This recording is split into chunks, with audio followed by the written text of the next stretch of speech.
आषाढी एकादशीच्या निमित्तानं नाशिकच्या कॉलेज रोड परिसरातील मंदिरात भाविकांची गर्दी झाली आहे। मंदिराच्या गाभाऱ्यात विविध फुलांची आरास दिसून येते। भाविकांकडून मनोभावे पूजा आणि आरती देखील केली जाते।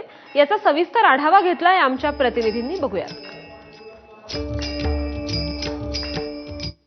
आषाढी एकादशीच्या निमित्तानं नाशिकमधील कॉलेज रोड या ठिकाणी असलेल्या या विठ्ठल रुक्मिणीच्या मंदिरामध्ये जर आपण बघितलं तर सकाळपासून भाविकांची गर्दी ही दर्शनासाठी आपल्याला पाहायला मिळत आहे। संपूर्ण मंदिराच्या गाभाऱ्यामध्ये फुलांची आरास केलेली आहे आणि या विठ्ठल रुक्मिणीचे जे मंदिर आहे त्या आजूबाजूच्या परिसरात देखील जे ते सुंदर असं या ठिकाणी सजवल्याचं आपल्याला पाहायला मिळत आहे। आपण जर बघितलं तर या ठिकाणी सकाळपासून भाविकांची मोठी गर्दी होत आहे। मंदिराचे पुजारी माझ्यासोबत आहे।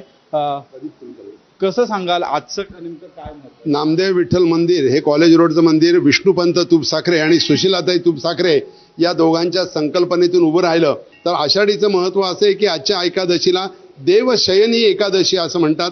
आजपासून चातुर्मासाला आरंभ होतो। या चातुर्मासामध्ये देवशयन म्हणजे विश्रांती घेता येत असं गृहीत धरलंय। त्यामुळे आपण 4 महिने उपास करून स्वतःचं आरोग्य, स्वतःची नीतिमत्ता, बुद्धी आणि वैचारिकता ही आपण सांभाळायची। इतर वेळेस 4 महिने आपण देवांवरती सोपं होतो की काही झालं तरी परमेश्वर आहे, आत्ता पण तो आहे, परंतु या ठिकाणी इथून पुढचे 4 महिने नियम पाळून आणि कांदा लसूण हे सगळं बंद केलेलं असतं या चातुर्मासामध्ये।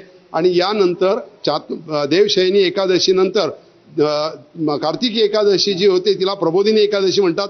त्यापुढे चातुर्मास संपतो आणि बाकीच्या कार्यांना आरंभ होतो। एकूणच आज सकाळपासून प्रत्येक भक्त या ठिकाणी आपल्या विठुरायाच्या दर्शनासाठी मोठी गर्दी करत असल्याचं आपल्याला या ठिकाणी पाहायला मिळत आहे। कॅमेरामॅन किरण कटरेसह शुभम बोडके, एबीपी माझा, नाशिक।